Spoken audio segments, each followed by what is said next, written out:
Xavier devient sourd à l'âge d'1 an à la suite d'une méningite. S'il parle, c'est grâce à des années de travail avec des orthophonistes. Il peut nous comprendre car il a appris à lire sur les lèvres.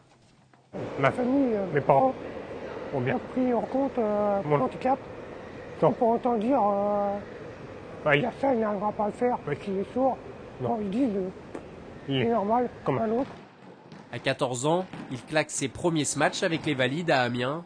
Xavier découvre alors le volet des sourds et de nouveaux repères sur le terrain. On écarte les bras en disant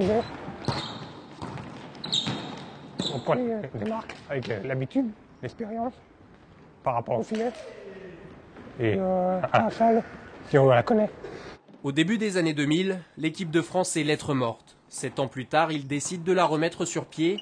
En 2011, la sélection finit 6e des championnats d'Europe, puis à nouveau 6e aux mondiaux l'année suivante.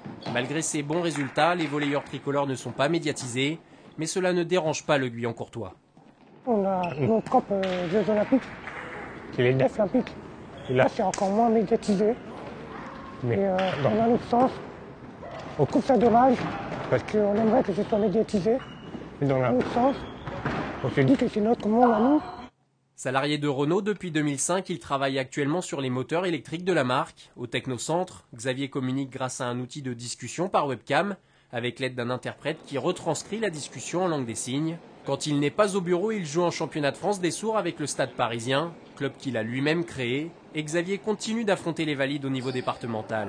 Son dernier objectif sur le terrain, monter sur les podiums des championnats d'Europe à Paris en 2015.